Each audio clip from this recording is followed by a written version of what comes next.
श्री शिवाय नमस्कार.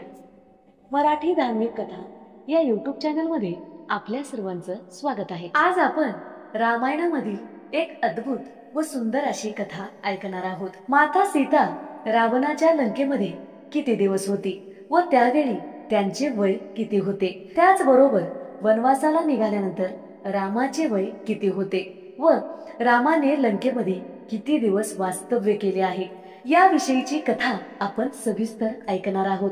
त्याआधी चॅनलला सबस्क्राईब करा, बाजूच्या घंटीला ऑल करा, त्यामुळेच मी टाकलेल्या प्रत्येक कथा तुम्हाला ऐकता येतील.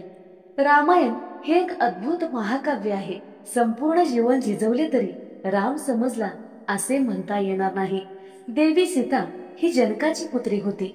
आदर्श पुत्री, आदर्श पत्नी व आदर्श माता असणाऱ्या सीतेविषयी अनेक गोष्टी आजच्या काळातही खूप कमी लोकांना माहीत आहेत. सीतेविषयीच्या या गोष्टी केवळ अद्भुत अशाच आहेत.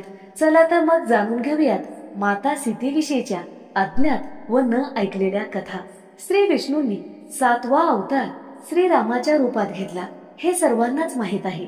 प्रत्यक्ष परमेश्वरालाही मानवी जन्म घेतल्यावर सर्व भोग भोगावे लागतात हेच यातून दिसते. तुलसीदासांनी लिहिलेल्या रामचरित्र यामध्ये देवी सीतेचा उल्लेख तब्बल 147 वेळा येतो. माता सीता आणि श्रीराम यांच्या विवाहाच्या तिथीबद्दल रामचरित्र यामध्ये उल्लेख आढळतो.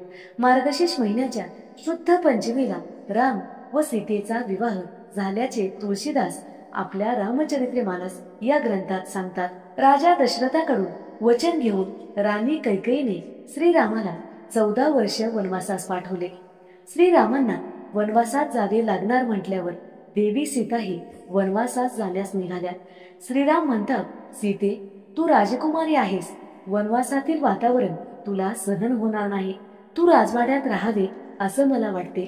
राजा दशरथ रडत रडत माता सीतेला म्हणतात, हे जानकी, तू वनवासास जाऊ नकोस. मी तुझ्या पित्याला म्हणजे जनक राजाला वचन दिलं होतं की तुला महाराणी प्रमाणे ठेवी. आता मी त्यांना काय तोंड दाखवू.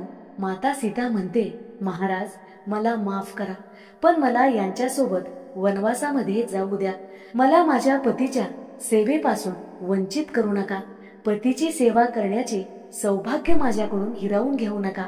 मी यांच्या वाचून मुडद्या समान होईल अशा सीतेला राजवाड्यात ठेवून घेणे हे तुम्हाला आवडणार आहे का? कृपया मला यांच्यासोबत जाऊ द्या. स्वयंवर झाल्यानंतर सीता कधीही पुन्हा माहेरी म्हणजे जनकपुरीत जात नाही असेही सांगितले जाते. वनवासात जाताना राजा जनक सीतेला जनकपुरीला येण्याचे सांगतो. मात्र पतिव्रता धर्माचे पालन करणे हे आपले आद्य कर्तव्य असल्याचे सांगते व सीता श्रीरामासोबत वनवासाला जाते. त्यानंतर श्रीराम, लक्ष्मण व माता सीता वनवासाला निघतात. श्रीरामासोबत वनवासात जाताना देवी सीता अवघ्या 18 वर्षाची असते तर श्रीराम 27 वर्षाचे असतात असा उल्लेख आढळतो. माता सीतेच्या रूपावर मोहित होऊन लंकापती रावणाने माता सीतेला हरण केले व पुष्पक विमानातून त्यांना लंकेला घेऊन गेला व माता सीतेला लंकेतील अशोक वाटिकामध्ये ठेवले. माता सीता रावणाच्या लंकेमध्ये किती दिवस होती तर मंडळी, माता सीता लंकेमध्ये तब्बल 435 दिवस वास्तव्य केल्याचा उल्लेख आढळून येतो. वाल्मिकी रामायणानुसार माता सीता लंकेमध्ये एकूण 435 दिवस राहिली. त्याच वेळी भगवान श्रीरामांनी लंकेत एकूण 111 दिवस घालवले होते.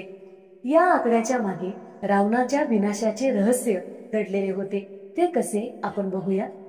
435 दिवस यातील पहिली संख्या 4 या क्रमांकामध्ये 4 हे चतुर्भुज म्हणजे भगवान राम श्रीहरी विष्णूचा 7वा अवतार हे चतुर्भुज आहेत. यातील 3 या संख्येचा अर्थ हे त्रिलोकी असा आहे. त्रिलोकी म्हणजे 3 लोकांचा स्वामी म्हणजे श्रीहरी भगवान विष्णू. 5 या संख्येचा अर्थ म्हणजे पंचतत्वाचे प्रतिनिधित्व करणारे श्रीहरी विष्णू हे पंचतत्व आणि पंचमहाभूत म्हणजेच त्यांच्यापासूनच मानवी शरीराची निर्मिती झाली. मानवी शरीर मृत्यूनंतर यामध्ये विलीन होईल. रामायणानुसार या संख्येच्या संयोजनामुळे रावणाचा वध करणे शक्य झाले. वाल्मिकी रामायणानुसार माता सीता लंकेमध्ये एकूण 435 दिवस राहिली। त्याच वेळी भगवान श्रीरामाने लंकेत एकूण 111 दिवस घालवले। या आकड्याच्या मागे रावणाच्या नाशाचे रहस्य दडलेले होते। म्हणजे रावणाची मृत्यू निश्चित वेळ, योग आणि दिव्य मृत्यू बाणाने होणार होती हे आधीच ठरलेले होते। माता सीता किती दिवस लंकेत राहिली त्या संख्येचा व राम लंकेत किती दिवस होते यावरून रावणाचा मृत्यू निश्चित झालेला होता। त्या योगे तो साध्य सुद्धा झाला। माता सीतेला मुक्त करून वनवासाची 14 वर्ष श्रीराम, भ्राता लक्ष्मण आणि सीता अयोध्याला परतले तेव्हा सीतेचे वय 33 वर्ष होते असे सांगितलेले आहे। श्रीलंकेतील वास्तव्यादरम्यान प्रत्यक्ष सीता अग्निदेवाकडे सुखरूप होत्या। मग असा प्रश्न पडतो, रावणाने हरण केलेली सीता ही कोण होती? तर मंडळी, ती वास्तवात सीता नव्हतीच। ती कोण होती हे जाणून घेण्यासाठी पुढील व्हिडिओ नक्की पहा। त्याचबरोबर चॅनलला सबस्क्राईब सुद्धा करा, बाजूच्या घंटीला ऑल करा, त्यामुळेच मी टाकलेल्या प्रत्येक कथा तुम्हाला ऐकता येतील। धन्यवाद। श्री शिवाय नमस्तुभ्यम।